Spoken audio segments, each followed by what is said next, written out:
Well, you get the feeling that this is the week. We return for the run-in with Fulham FC in Season 3, and it's our real chance to replicate Roy. We start the Europa League knockout rounds with the second leg of the first knockout, the last 32 in layman's terms. And we go away to Zaragoza, a tough trip in Spain, with a lead and advantage, but not an unassailable one. The injuries are starting to ramp up as well, so playing every 3 or 4 days is going to start to get very tricky.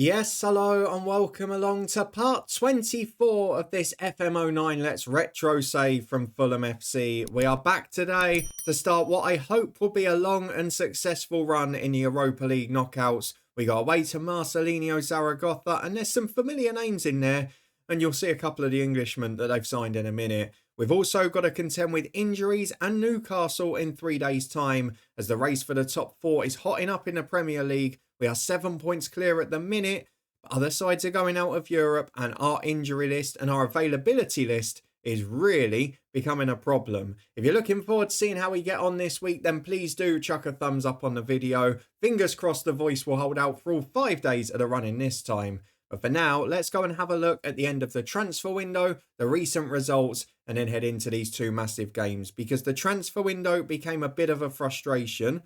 But for next season, for those of you who want to take on this challenge, continue this save, you're going to have a bit of fun, because 2 free agents coming in. Johan Mollo from AS Monaco.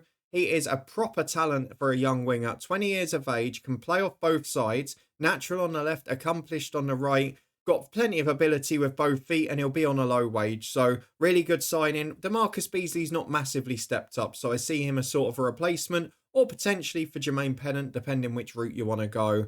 And then the other one is a man that needs no introduction, probably before he became a real wonder kid in FM, but Eden Hazard is still a very talented young player. Here a number 10 and striker, so might make you want to take a change of shape or a change of style with this team. Although to be fair, he could do the Skelbred role pretty well, couldn't he? Super player at 20, already scoring and playing for Belgium. And he's got 15 in 25 for Lille in Ligue 1. So I don't think you're going to struggle with him that much, despite a relatively poor finishing attribute. So that's for the summer, but for now, it was a quiet end to the transfer window. We tried to get work done, but not a lot happened. Just 2 players out, but 1 big striker in. Elliot Omazusi, yes, homegrown at the club, but 1.4 million for someone who wouldn't sign a new deal and was out of contract in 5 months and was barely kicking the ball anyway. Just too good to refuse. So we take that for him. It's got a 30% sell on as well, so you'll get a bit more for him if he moves on in the future.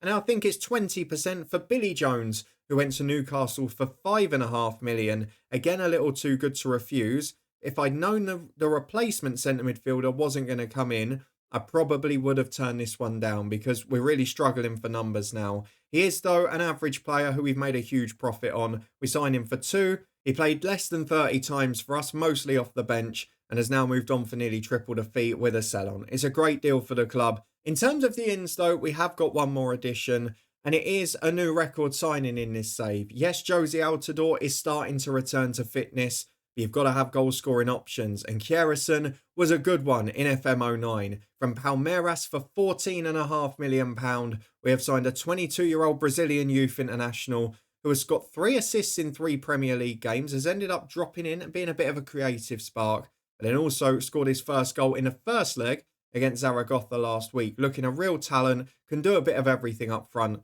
I really like him, so a good signing for me as well. That means that we have got a strong squad going forward. John Fleck's probably going to feature a bit more in midfield, and we are struggling with injuries, which has made the last few weeks tricky. If we have a look at the fixtures and what's been going on, a lot of very close games, as you can see. You're with me as we beat Everton very comfortably, and then we're beaten 1-0 by Aston Villa. However, after that, it's been a run of close games, including a 1-0 victory away at Stoke City, the bottom side, with Giuliano getting a goal there to give us the win. Away at West Brom was another late goal. Juan Albin putting a free kick in the top corner after Papi Diakate had become the start in the first one. And then it was the return of set pieces, to be honest. Against Fulham, Albin and Fleck were producing 1 from a free kick, which was really important. Against Wolves, John Fleck scored again, but he did then get sent off in the first half, forcing us to hold on and sit 11 behind the ball. In the end, I decided to stick with the first 11, then make a couple of adjustments against Zaragoza, where Breda Hangeland scored from a set piece, Kjæresen scored a second ball from a set piece, and then against Blackburn, a 1-1 draw, and he delivered again. Papi Diakate scoring. Just as it started to dwindle from open play, as we've lost a lot of attacking players and fitness, we've popped up with set pieces again, which is so crucial. So we go away to Spain today with a 2-goal advantage, but that is not unassailable at this level. Though do remember in FM09 and all the way back then, there were still away goals. So if we score one, Zaragoza are going to need 4 to get through in this tie. So that becomes the aim of the game. It is disappointing that we dropped points against Blackburn and obviously a home to United, though that's not a bad result. But one good thing that did happen against Blackburn is Josie Altidore made his comeback off the bench. And it's good timing too, because if we go and have a look at the squad, despite trying to sell Bobby Zamora in January and bring in an extra midfielder, we are left a little bit short because Moussa Sissoko is just returning from an injury, but he's not fit for today. 89% match fit. We're going to leave him another game, get him ready for the weekend. We've also got the same with Kjæresen, who picked up a knock last Thursday after his goal. Isn't going to feature in this one. Skelbred and Giuliano are both out as well. So midfield-wise, we're really starting to struggle for players. When you add that Fleck was suspended as well last week, we are a little bit short. And we're on the bench now, basically with Danny Murphy and John Fleck today as our primary midfielders. We're playing Andreasen and Adinho alongside Schneiderlin because they're the only 3 fit. And we're getting to the point where there aren't many other options if we continue to lose people. So maybe you'll see a DeMarcus Beasley in centre midfield. I don't know, over the next few weeks. For now, though, it's all about the Europa League. So let's go and get into the big game with a 2-0 advantage. You can see there's a lot of English sides involved. Aston Villa, Chelsea, Liverpool United and Tottenham as well. So a few must have dropped out from the Champions League places. But we're going to go and get through to the second leg. We've got a 2-0 advantage. While we thought about rotating and trying to get different players in on Thursday and keep people fresh, there's not a great deal we can do. So from the weekend, Rosman is going to return for Frederick Storr. He had a little game off in that one. Josie Altidore is going to come in for his first start since he returned from injury after his substitute appearance at the weekend. As I mentioned, Sissoko and Kjæresen will not be risked. Andy Webster not needed as the defence is fully fit. And that means that our 11 in full is going to look like this. It is Johan Pella in goal. We've got Rosman and Enrique, the fullbacks, with Diakate and Hangeland in the middle. And in fact, I might bring Martin Olsen in, though he's had his injury troubles as well. So we're going to leave him on the bench for now. Adinho, Andreasen and Schneiderlin, a very defensive-looking midfield 3, with Pennant, Albin and Altidore the top 3. Ideally, if we can get comfortable in this game, Pennant needs a rest, Enrique needs a rest, and Schneiderlin could do with a break as well, because he is the only one of the original 3 fit in midfield. Let's go and get through to the second leg away though. We concede early, it will be panic stations, so let's try and keep ourselves in the box seat by getting ourselves an early goal, even if it is yet another set piece. Well, there are some good players in this Zaragoza team. A striker we looked at signing last summer, a centre-half that was very good in this era of FM, Roger Johnson and Carlton Cole, both among the Zaragoza 11. They've also got wonder kid Danny Parejo in midfield. Arizmendi was a brilliant player on the right. It's a pretty good side overall, but it's not as strong as our first 11 when fully fit. Zaragoza, though, the slight favourites to win at home, so we've just got to try and keep this comfortable. As I mentioned, if we score a goal, I'll be confident we're through. So let's warn against complacency. It's only a 2-0 lead. Let's see if we can do something special. Into the first half we go. Do not slip up here when we're trying to replicate Roy. As Jose Enrique with a throw from the left, we take an early goal here.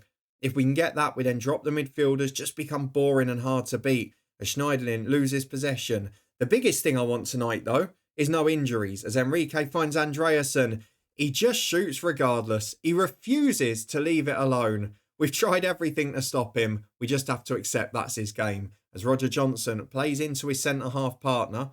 And over halfway, Zaragoza go with Basta on the right. And this is the problem if we concede early, is the panic stations will set in as Enrique, beaten by Arizmendi, holds him up, but he's still come out with the ball and the cross. Carlton Cole beaten by Hangeland. He's done really well over there by all accounts. As Cole's in, he's got to be offside. Got to be offside by a mile. And he comfortably is. The whistle goes, the flag is up. But a warning sign early doors there. Zaragoza are not going to be pushovers. Well, 5 minutes on the clock, and we've got a free kick midway inside our own half, which Johan Pella has come forward to take. It's weird that Zaragoza are setting up in the 4-4-2. You wouldn't normally associate that with the Spanish side against the English team, as Enrique finds Schneiderlin. Certainly not in this era anyway, as Altidore, he's going to be rusty. It's his second appearance in 3 months. He's been out injured. He's played 20 minutes the other weekend, and now he's trying to come back for a start. We can't expect too much. Shots over the bar yet again. I just want that goal because then Schneiderlin can get half an hour off in this game. To be fair, Altidore probably won't do 90 either. We've got to look after Pennant as well, as Altidore holds the ball up from the throw-in. Lovely turn, to be fair to him. Simple pass to Hangeland, holds up well there. Big ball over the top, which is not good, but the touch is heavy, which allows Josie Altidore in. He's giving them a tough time there, but he doesn't come out with possession. Well battled though, as Ander brings it away. Of course, the other thing we've got to be careful of is injury after 3 months out. Will he pull up with a muscle, something like that? As Parejo to the edge of the box to Carlton Cole, turns Hangeland and forces a good save from Pella. We have got to be careful with Carlton Cole. It's out for a corner kick. It's going to be an outswinging delivery, and Parejo has got the technical ability here. Hangeland wins the header to get it clear. Enrique should see out the rest of the danger. Downfield it goes. Been a solid enough start. There's free kick for Zaragoza again, into the back post from Parejo. Headed across the box, Pella's coming, and there was a striker running in. I was a bit worried for a minute there, but he's made the right decision. Pella can now look downfield. He's got Enrique to his left, big ball over the top, which Albin will chase, and it's away as far as Arizmendi. To be honest, they do look a threat here on the attack, as Carlton Cole holds up again. Hangeland didn't know whether to go in, but Enrique did. Still falls for Zapta though, and they've come out with possession with Arizmendi. Good save from Pella. He's starting to get worked quite regularly now, which is a bit of a worry. Though Altidore's won a flick on here. Can he get on the second ball? He can't. It's starting to become concerning at the back. They're getting in a little bit too comfortably. With 15 gone, Pella's had a lot of work to do. This time, just a free kick forward to Schneiderlin, whose touch is heavy again. You can really tell the fitness struggle here in comparison to normal. As Braulio breaks in behind here, Karte caught out. And that man in goal is saving us again. That is the best chance of the lot so far. It's worrying times at the back. Really worrying. Braulio's dropping in again to get possession. Ander will take on Rosman. Rosman gets in well, but somehow loses it again. Ander into the box. Carlton Cole's at the back post. Pella again has saved it. What a goalkeeper at the minute. But we have got to stop this happening. We have got to sort out our shape here. We're going to go a little bit back to our old mentality, stop pushing the fullbacks on, and just try and sit in and make this boring, because rather than trying to get the away goal now, we have just got to stop the rot, because this is 5 chances on target, 2 brilliant opportunities where Pella has saved the day, and we're going to be in a big mess if we're not careful. So let's just try and calm this down. As Hangeland heads away, Parejo's still got it, and we're still banging trouble defensively. Told you it wasn't going to be a comfortable night. And we might be seeing a lot of this game as Parejo in. Rosman brings it away. This hoof downfield. Get the time wasting on, boys. We need to just see out this match. Cleared downfield by Kovacevic. Not a comfortable watch so far for us as Fulham manager. As Braulio tries to break forward again. Into Carlton Cole, who must be offside, referee. Nothing given. Pella saves it. I'm really not enjoying this so far. How have that happened? Surely we've got a goalkeeper who can reach halfway with his kicks. He's not got a poor rating or anything. As Cole gets in, we might be in trouble from this. Carlton Cole, it's brilliant again from Pella. It's a third clear-cut chance for Zaragoza. What the hell can I do about this? We're going to time waste all the time. I'm going to drop the defensive line a bit. Pella's kicking attribute, what is it? 12. And you're not even getting it close to halfway. Something's not quite right here, is it? We need to stifle the opposition. At the moment, we are being pulled around all over the place. Half an hour gone, though. It is still 0-0 on the night. That is the only positive so far. If it wasn't for Pella, we could easily be 3 or 4 down here. And I think we know who's going to get man of the match, but this time wasting has worked. We've got to half time. There has been no further action. That is exactly what we needed. So we're going to tell the boys not to get complacent, because God knows they showed it in the first half. And we're going to try and just stifle them to the hour. We're not really seeing any sign of a Fulham attack though, as yet again it is Zaragoza in possession. Arizmendi challenged by Schneiderlin, but it just seems like we're second to every ball. we win a 50-50, and then the next ball is won by Zaragoza. Then the next ball, won by Zaragoza. And again, they win the second ball there as it's cleared away. Pennant does get on this one, but look who's on the second ball. We just look half a yard off it. And Danny Parejo, oh my God, he's just put one right in the top corner. Now that is a worry, because that puts us within one. I don't know whether to take the tired players off. I don't know whether it's helping us or hindering us at this point. But we're offering nothing going forward. We're playing to try and cling on. And this is the complete opposite of what we watched in the first leg, where we just battered them on at home soil. I mean, Pennant and Schneiderlin can barely move. It feels like we can't have them on the pitch. I'm going to put Danny Murphy on for Andreasen. That's a decision I am going to make. Pennant is going to be replaced by DeMarcus Beasley, who can play off the right a bit. Then what we've got to decide is whether we take Altidore off for the rest, Schneiderlin off to try and preserve fitness. I feel like if we chuck Fleck up front, does it give us an extra option dropping in? Maybe it does. So Schneiderlin's going to have to play 90, which will harm us at the weekend. But the only thing I'm thinking is Sissoko's back, which will help us out a little. Throwing towards Altidore, who just heads it out for a goal kick. And that should be the subs made. Quarter of the game to go. And we are very, very fortunate to still be ahead in this tie, because Zaragoza should have had 4 or 5 tonight. Well, 20 minutes to go. It's a throw on the right for the Spaniards. And Arizmendi is playing a 1-2 as it's into the back post. Parejo unmarked. And that man's there again. Officially a 5th clear-cut chance of the match. We are more than riding our luck here. I don't have the vocabulary to give you an appropriate terminology for this, because riding your luck does not even cover it. Living on the knife edge does not even cover it. This has been an absolute battering by the home side, and they are so unfortunate. I'm the opposition manager and I feel sorry for them, though we might not need to now, because we've given it away from a 5-yard pass. Hangeland does enough to save the day.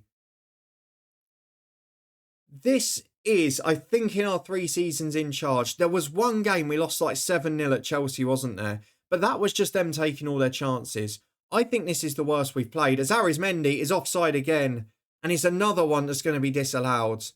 2 offside goals, 1 they've actually scored, and 5 other clear-cut chances.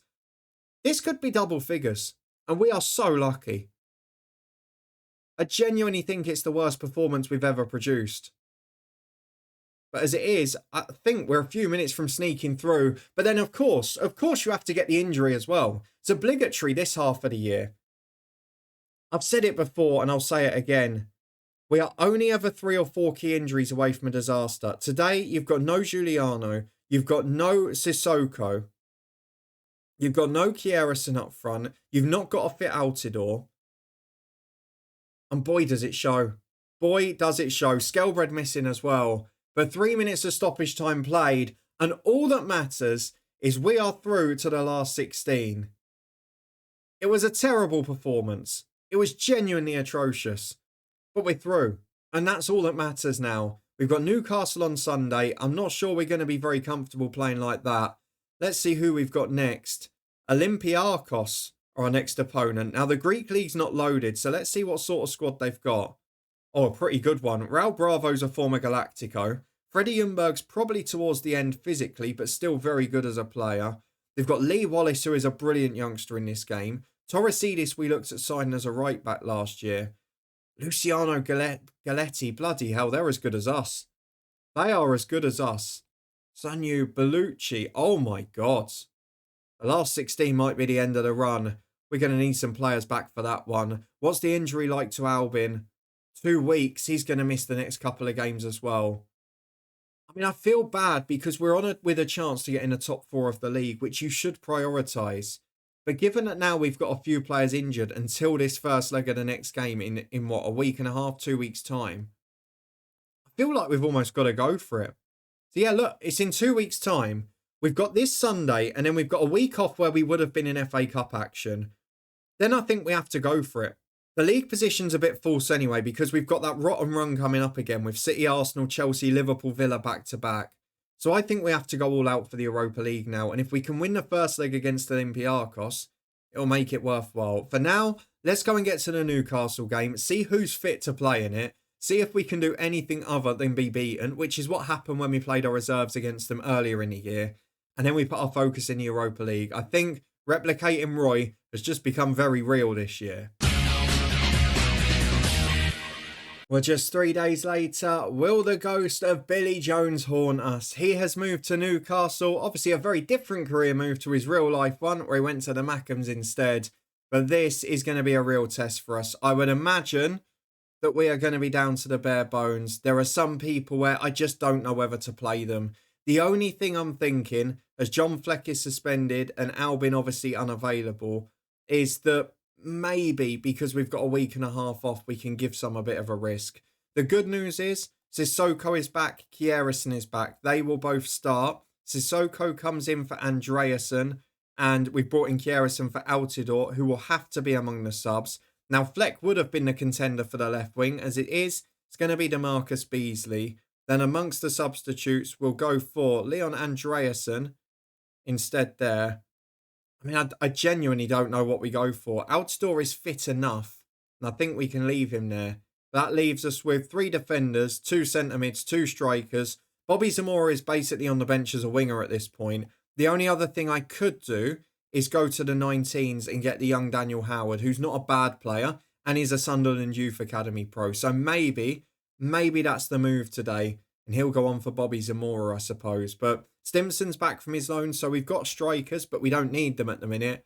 Alex Harrison, again, not really versatile enough for this, and the other ones aren't quite good enough. So we are left with a little bit of a difficult situation. Just looking at anyone else that might be struggling too much, but everyone's fit enough to play a game of football.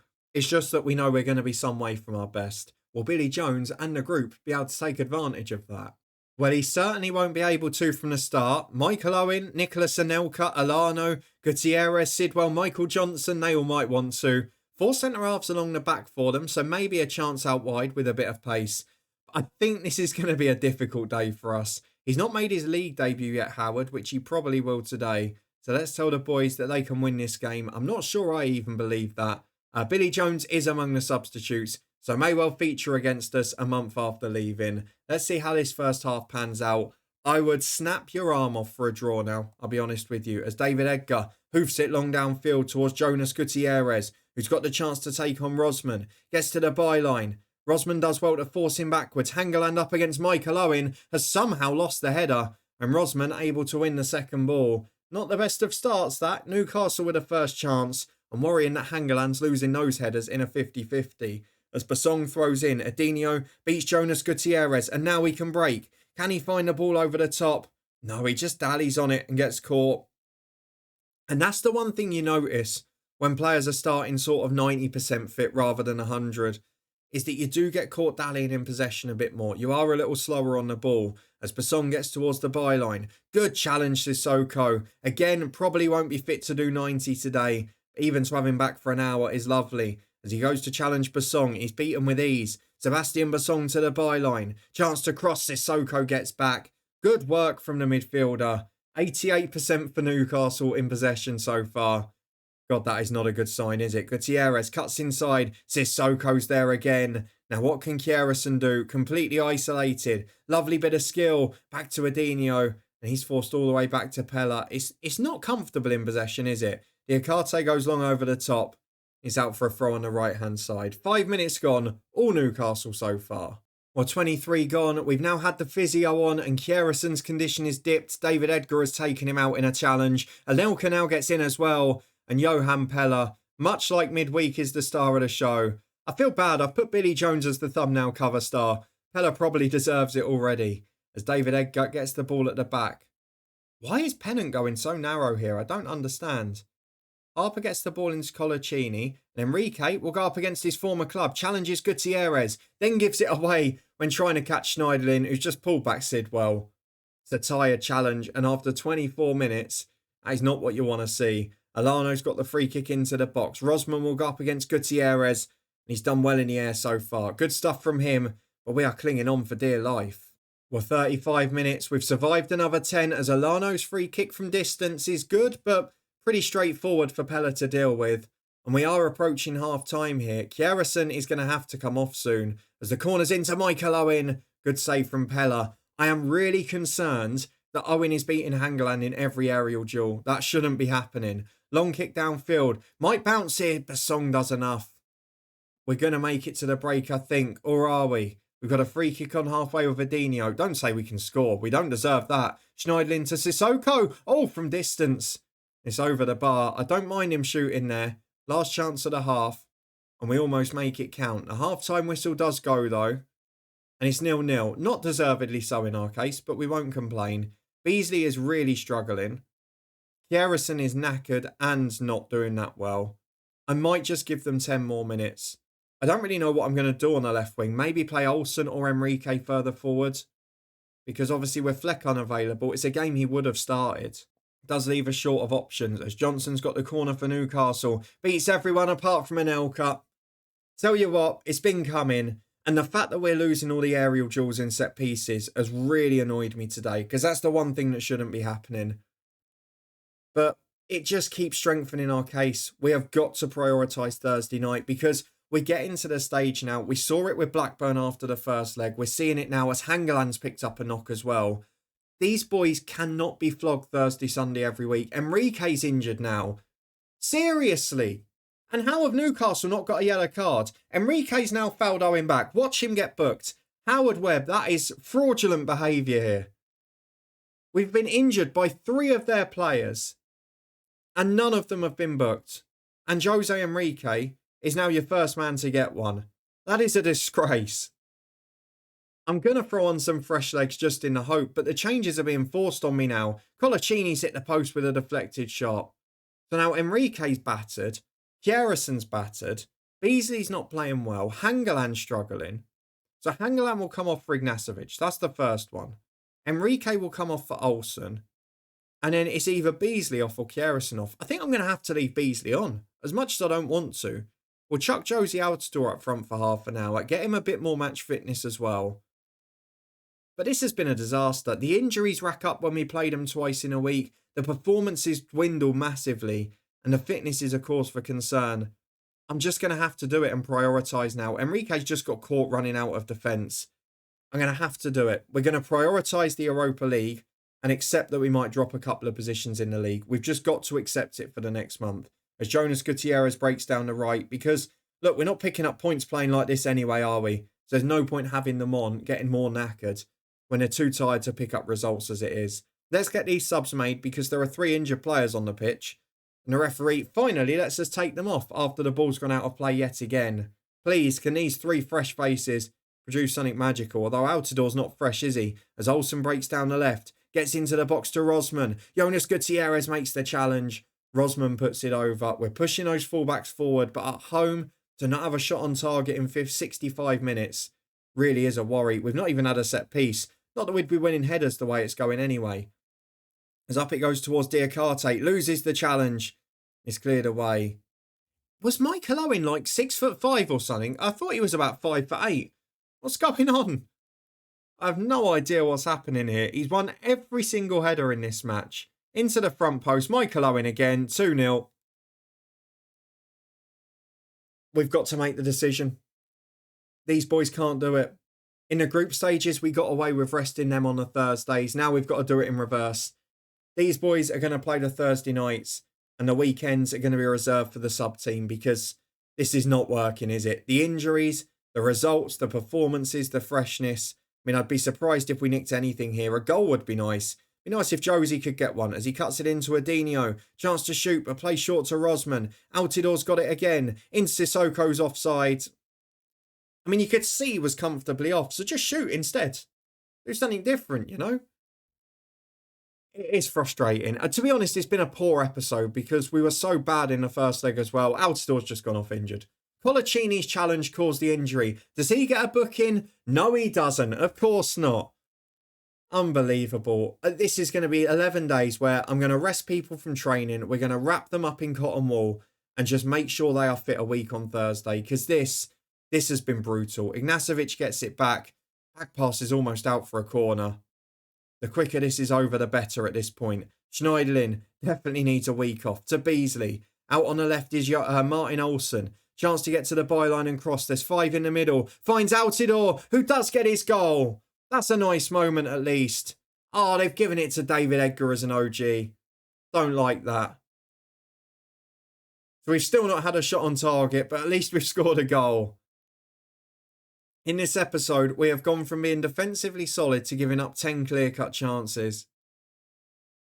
It has been a horrid watch. It's been 2 defeats on the Knights, but we've had enough to get through in the Europa League, and we might have one last chance to go forward here. As DeMarcus Beasley finds Altidore, we couldn't, could we? We couldn't get a first shot on the target and an equaliser for 2-2, could we? Altidore cuts in from the left. Sidwell's there. It's a good cross. Pennant's up and Harper does well. We almost nicked a point. It would have been the greatest injustice in a long time. Probably since the one on Thursday where we got through in Europe. I'm disappointed with that, boys. You need to know it wasn't good enough. But now, 11 days off, we're going to wrap most of you in cotton wool, get a few of you a rest, and hopefully keep you fit. Altidore's out for a week, so shouldn't miss any games. But we've got to make decisions. We have seen it very plainly here with the Blackburn performance last weekend where Diakate saved us from a set piece, and with that defeat against Newcastle, and to be fair, the second leg against Zaragoza. It's 3 poor performances in a row, 3 poor results in a row, and the first team are not fit enough to do this. So we are going to play first team against Olympiacos, rest everyone against Pompey, and first team in the second leg again. That is what we're going to be back for. Second leg of the last 16, plus City at home with a reserve side, albeit we have got 2 weeks off after that one as well for the internationals. If you did enjoy this episode, a brutal punishment defensively, but through in Europe is the crucial thing. And please do put a thumbs up on the video. We defend like that, it's going to be a very long week, but hopefully some injuries can recover. We can stop getting even more as the months go on. Can we replicate Roy, or will it all fall down against a strong Greek side? Let us know your thoughts in the comments. Subscribe and turn that notification bell on to stay up to date with the answer. Don't forget to check out the podcast channel. League 2 predictions live today for pre-season. League 1 out on Friday. You can find those in the eye above. But thank you very much for watching, for all your support as always. And I'll see you tomorrow as we do it all again in the last 16 of the Europa League.